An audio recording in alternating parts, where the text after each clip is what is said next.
The Ethiopian Bible, also known as the Ethiopian Orthodox Bible, has a fascinating history that traces back to ancient times. Its origins are deeply intertwined with the history of Christianity in Ethiopia, one of the first countries to adopt Christianity as its official religion. Ethiopian tradition holds that Christianity was introduced to the country in the 1st century AD, brought by the Ethiopian eunuch mentioned in Acts 8:26-40. After being baptized by Philip, this man is said to have returned to Ethiopia, where he began the process of evangelization. However, the official Christianization of Ethiopia is generally attributed to Saint Frumentius in the 4th century AD. Frumentius, a Syrian Christian, arrived in Ethiopia and eventually became an advisor to the king. Later, he was consecrated as Bishop of Aksum by Athanasius of Alexandria, thus establishing the Ethiopian Orthodox Tewahedo Church.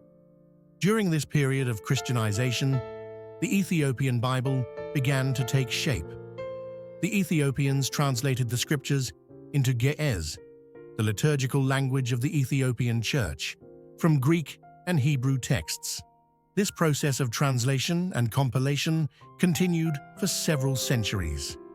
A unique feature of the Ethiopian Bible is its inclusion of books not found in most other versions of the Bible.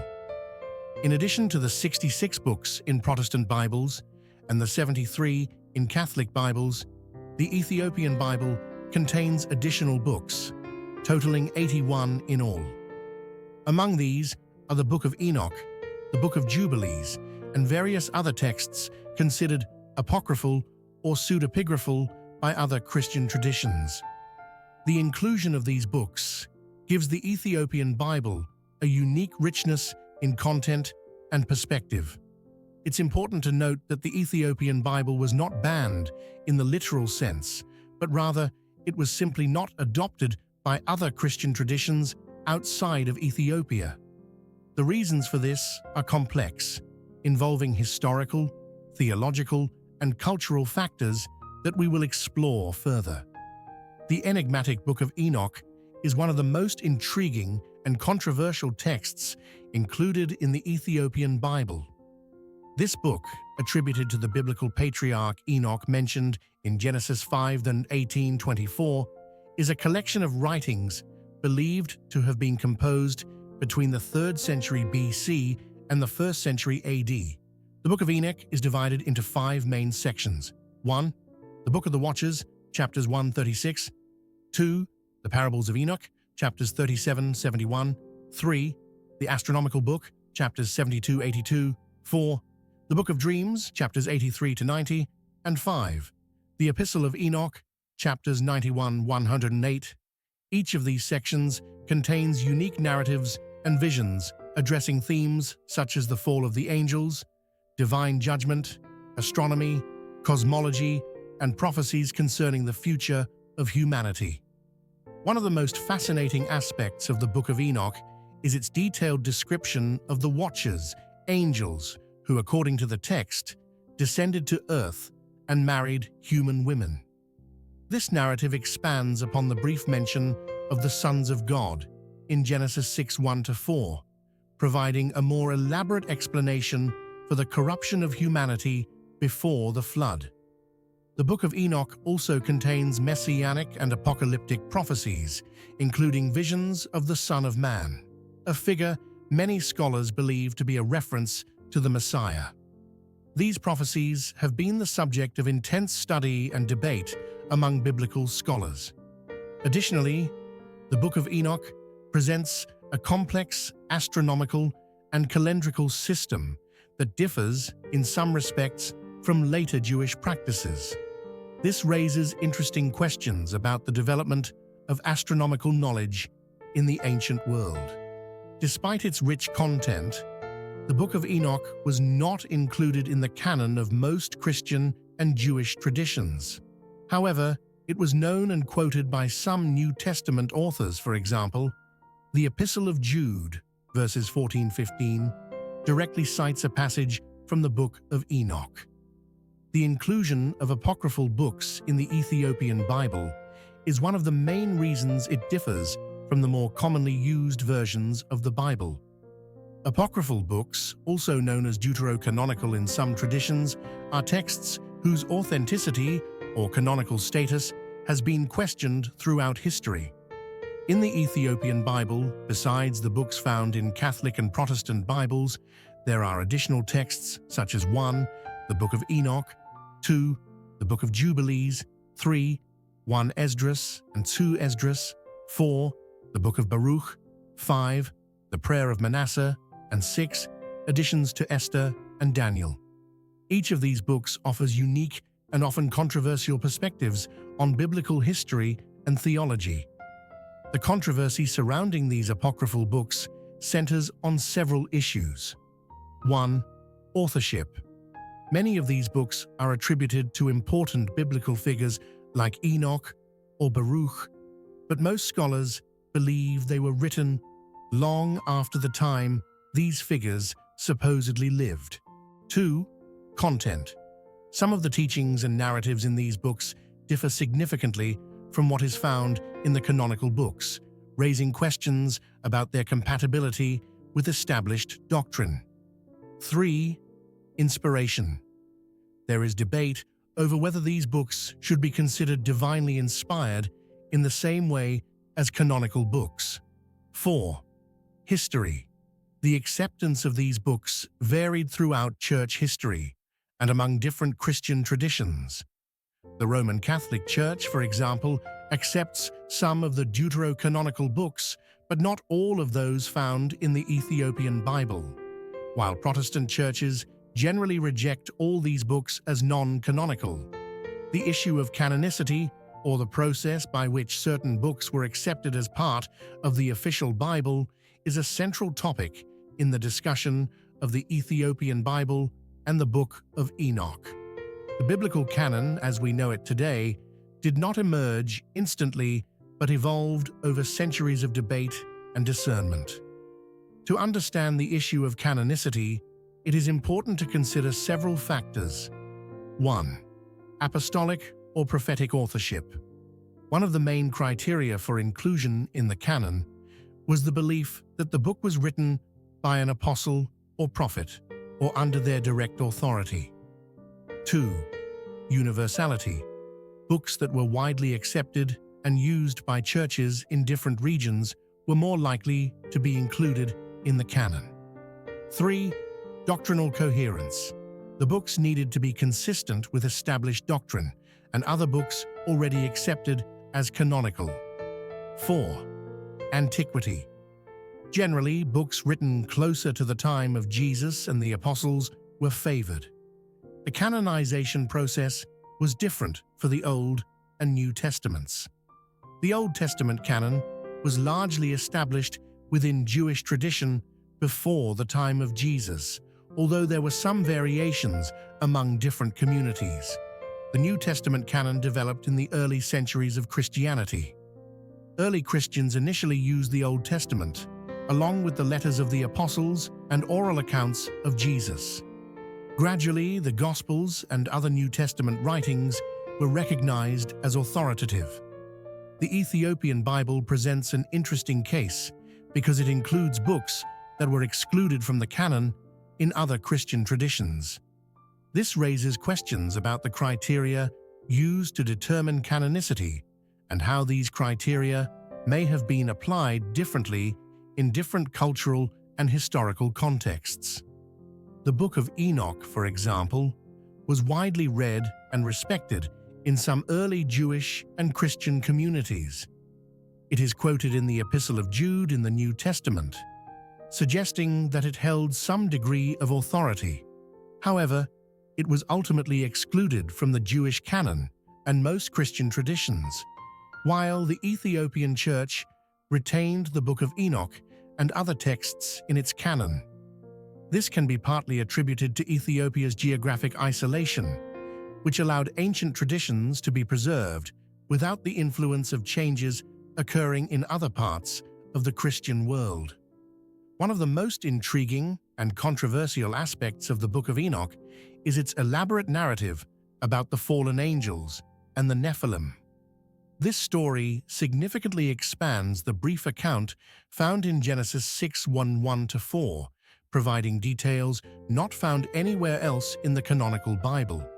According to the Book of Enoch, a group of angels known as the Watchers descended to earth, attracted by the beauty of human women. These angels, led by Semjaza and Azazel, made a pact among themselves and decided to take wives from among the daughters of men. The text describes how these angels taught humans various skills and knowledge, including the making of weapons, cosmetics, witchcraft, and astrology. This transfer of celestial knowledge to humanity is presented as a transgression of divine order. The unions between the angels and human women resulted in the birth of the Nephilim, described as powerful giants. These hybrid beings are portrayed as violent and voracious, consuming all available resources and eventually turning against humanity. This narrative in the Book of Enoch offers an explanation for the corruption of humanity that led to the flood, as described in Genesis. According to the text, the actions of the fallen angels and the Nephilim brought great wickedness and violence to the earth, leading God to decide to purify the world through the flood. The Book of Enoch also describes the judgment of these fallen angels. Enoch is sent as a messenger to announce the condemnation of the Watchers. The angels are punished for their transgression, being imprisoned in an abyss until the final judgment. This story raises several interesting theological questions. 1. The nature of angels. The idea that angels could have sexual relations with humans and procreate contradicts many traditional interpretations of the nature of angelic beings. 2. Free will. The narrative implies that angels, like humans, have free will and can choose whether to obey God. 3. The origin of evil. The text suggests that part of human corruption came from knowledge passed on by angels, an idea not found in the standard biblical narrative. 4. The identity of the Nephilim. While Genesis briefly mentions the Nephilim, the Book of Enoch provides a detailed explanation of their origin and nature. The story of the fallen angels and the Nephilim in the Book of Enoch had a significant influence on early Jewish and Christian thought.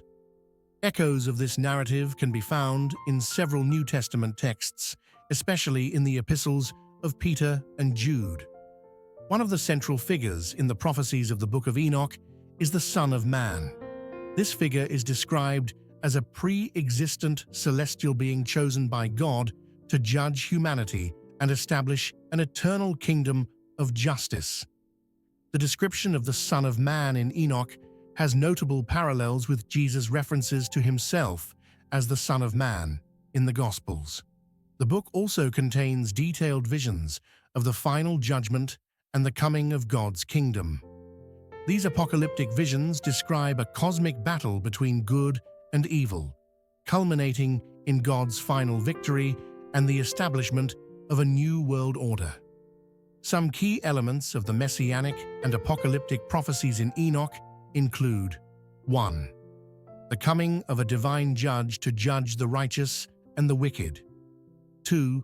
The resurrection of the dead and a universal judgment. 3.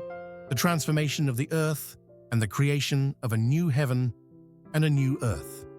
4. The establishment of an eternal kingdom of justice and peace. These ideas have significant parallels with the messianic and apocalyptic expectations found in the New Testament, particularly in the Book of Revelation. This raises interesting questions about the influence the Book of Enoch may have had on the development of early Christian thought. However, it is important to note that despite these similarities, there are also significant differences between the prophecies of Enoch and Christian messianic expectations. For example, the concept of a suffering Messiah, central to the Christian understanding of Jesus, is not found in the Book of Enoch. One of the most fascinating and unique aspects of the Book of Enoch is its extensive discussion of cosmology and astronomy. The book contains detailed descriptions of the universe, celestial bodies, and astronomical phenomena that are remarkably advanced for their time. The section of the book known as the Astronomical Book, chapters 72-82, presents a complex system for understanding the movement of celestial bodies and the functioning of the calendar. This system includes 1. A description of the movement of the sun and moon through the 12 gates of heaven. 2. Explanations for the phases of the moon and the changes in the lengths of day and night throughout the year. 3. A solar calendar of 364 days divided into 52 exact weeks. 4. Descriptions of winds, stars, and various meteorological phenomena. The level of detail and precision in these astronomical descriptions is remarkable, especially considering the era in which the book was written. Some scholars argue that the astronomical knowledge presented in the Book of Enoch shows influences from Babylonian and Greek traditions, suggesting significant cultural exchange. A particularly interesting aspect is the solar calendar of 364 days described in the book. This calendar differs from the lunar solar calendar of 354 days used in later Rabbinic Judaism. The presence of this alternative calendar in the Book of Enoch has led to speculation about different calendrical traditions in ancient Judaism. The cosmology presented in the Book of Enoch also includes descriptions of Enoch's celestial journeys, where he is guided through the heavens and the underworld by angels. In these journeys, Enoch observes the places of punishment for the fallen angels and the souls of the dead, as well as the places of reward for the righteous. These cosmological and astronomical descriptions in the Book of Enoch raise several interesting questions. 1. How does this advanced astronomical knowledge relate to modern scientific understanding? 2. What was the purpose of including such detailed astronomical information in a religious text? 3. How did these cosmological ideas influence early Jewish and Christian thought about the nature of the universe? The influence of the Book of Enoch on the New Testament is notable and deserves special attention, even though the book is not part of the biblical canon in most Christian traditions. This influence provides a fascinating window into the world of early Jewish and Christian thought. The clearest evidence of Enoch's influence on the New Testament is found in the Epistle of Jude. In Jude 1:14-15, the author directly quotes a prophecy from the Book of Enoch. Enoch, the seventh from Adam, prophesied about them. See, the Lord is coming with thousands upon thousands of his holy ones to judge everyone, and to convict all the ungodly of all the ungodly acts they have committed in their ungodliness, and of all the defiant words ungodly sinners have spoken against him. This direct citation suggests that the author of Jude considered the Book of Enoch to have prophetic authority, raising interesting questions about the book's status in early Christian communities. In addition to this direct citation, there are several other passages in the New Testament that seem to echo ideas found in the Book of Enoch. 1. The idea of sinful angels being kept in prisons until the final judgment, found in 2 Peter 2:4 and Jude 1:6, has close parallels with the Watcher's narrative in Enoch. 2. The concept of the Son of Man as a pre-existent celestial figure, frequently used by Jesus in the Gospels, has similarities to the description of the Son of Man in Enoch. 3. Some of the apocalyptic descriptions in the Book of Revelation have parallels with the visions found in Enoch. 4. The idea of a final judgment and universal resurrection, central to Christian eschatology, is also prominent in Enoch. These connections suggest that the Book of Enoch was an influential work in the early Jewish and Christian environment from which the New Testament emerged. It appears to have provided a vocabulary and set of ideas that the New Testament authors could use and adapt.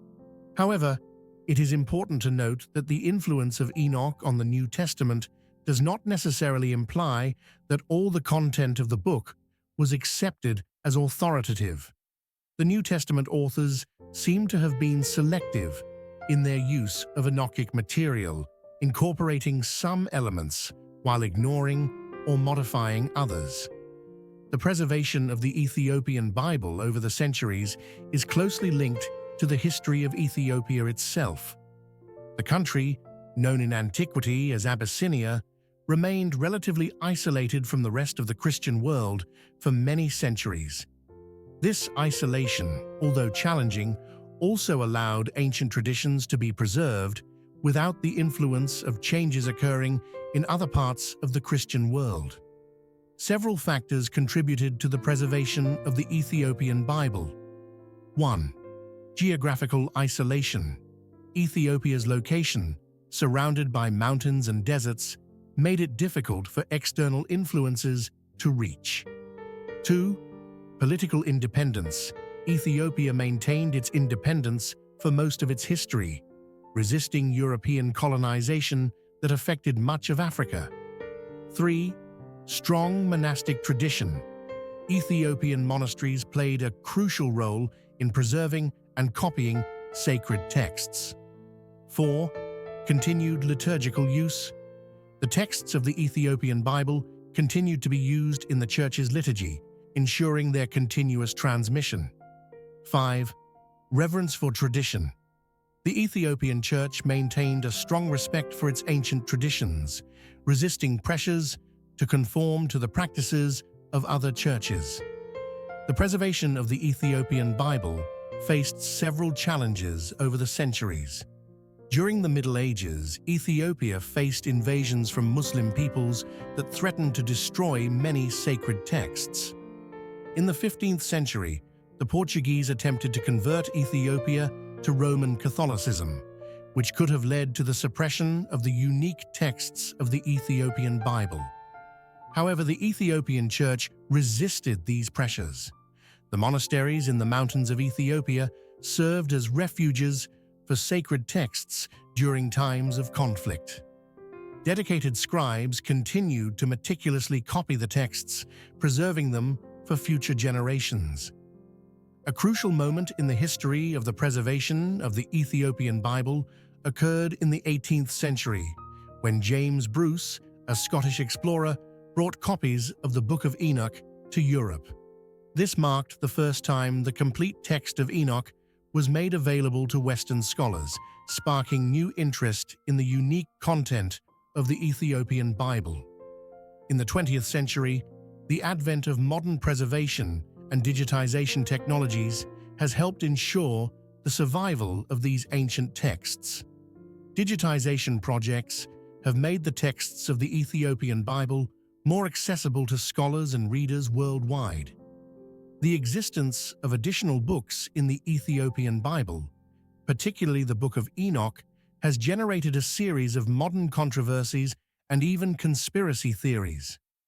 These often sensationalized ideas reflect both the ongoing fascination with these ancient texts and the dangers of decontextualized interpretations. Some of the most prominent controversies and conspiracy theories include 1.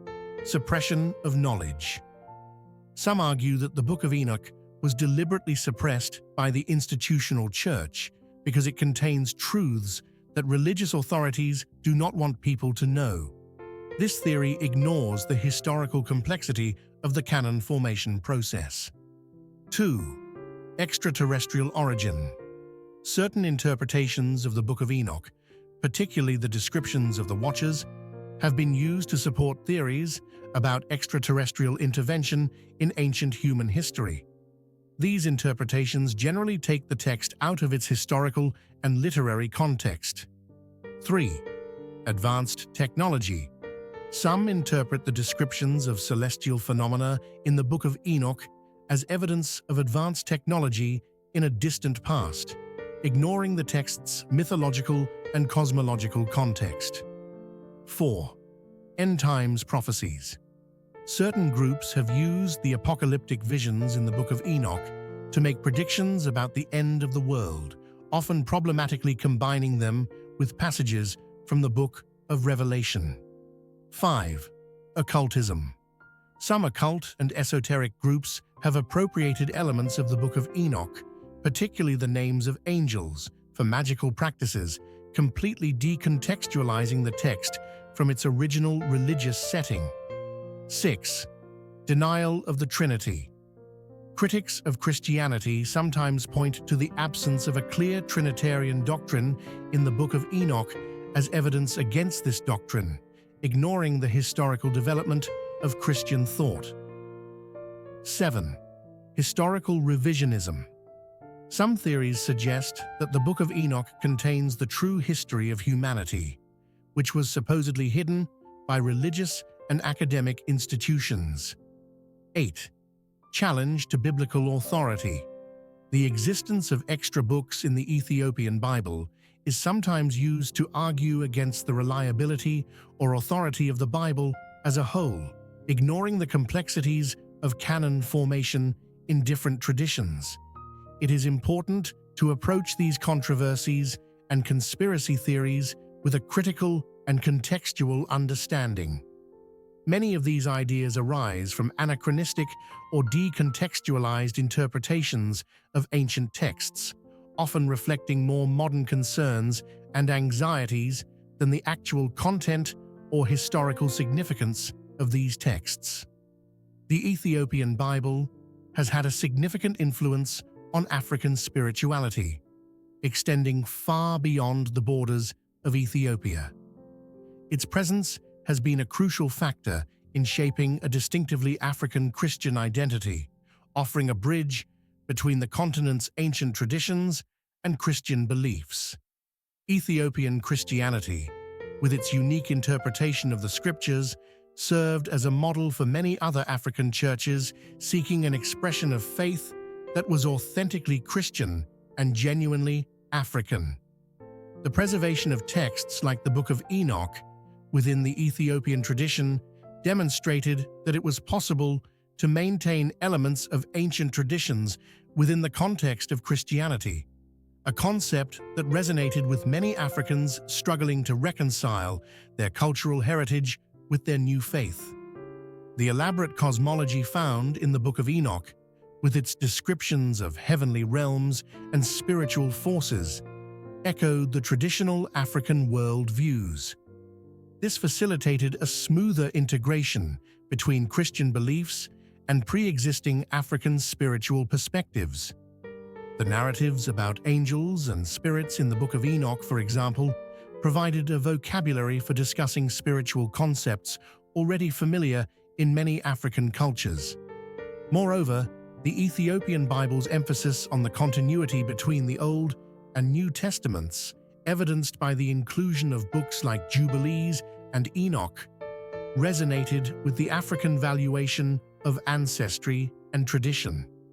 This allowed many African Christians to see their new faith not as a complete break from the past, but as a fulfillment and extension of their ancestral traditions. The liturgy and ritual practices of the Ethiopian Orthodox Church, deeply rooted in the texts of the Ethiopian Bible, also influenced the development of worship forms in other parts of Africa. The use of traditional instruments, dances, and art forms in worship, common in many African churches today, can be seen as an extension of the Ethiopian approach to incorporating cultural elements into religious expression. The Ethiopian monastic tradition, nurtured by the teachings found in the unique texts of their Bible, inspired similar movements in other parts of Africa. Monastic and prayer communities emerged in various African countries, seeking a deep and contemplative spirituality similar to that found in the Ethiopian tradition. The Ethiopian Bible also played a role in shaping African liberation theologies. The emphasis on themes of social justice and liberation, found in books like Enoch, resonated with the experiences of oppression and struggle for freedom faced by many Africans. African theologians have turned to these texts for inspiration to articulate a theology that speaks to the socio-political realities of the continent. The archaeological significance of the Ethiopian Bible is profound. Ethiopian monasteries have been crucial repositories of ancient manuscripts. Many of these monasteries, some dating back to the 4th century AD, maintained extensive libraries in conditions that allowed the preservation of texts for centuries. Excavations and studies at these sites have revealed not only biblical texts, but also commentaries, liturgical works, and historical texts that shed light on the lives and beliefs of ancient Christian communities. The tradition of manuscript production in Ethiopia, which continued until relatively recent times, also provides valuable insights into the techniques of writing, illustration, and bookbinding over the centuries. Ethiopian scrolls, often richly illustrated, are works of art in themselves and offer insights into the evolution of religious art and iconography. Archaeologically, the Ethiopian Bible is also important for its connection to historical sites. The city of Aksum, for example, which played a central role in the Christianization of Ethiopia, contains ruins and monuments directly related to the history of the Ethiopian Bible. The famous rock-hewn churches of Lalibela, dating from the 12th century, also have direct connections to the Ethiopian biblical tradition. Linguistic studies of Ethiopian manuscripts have been crucial in understanding the evolution of Ge'ez, the liturgical language of the Ethiopian Church. This, in turn, has helped linguists trace the connections between ancient and modern Semitic languages. The preservation of textual variants in Ethiopian manuscripts is also of great interest to biblical textual criticism scholars. Comparisons between Ethiopian texts and other ancient versions of the Bible have helped clarify the history of the transmission of the biblical text.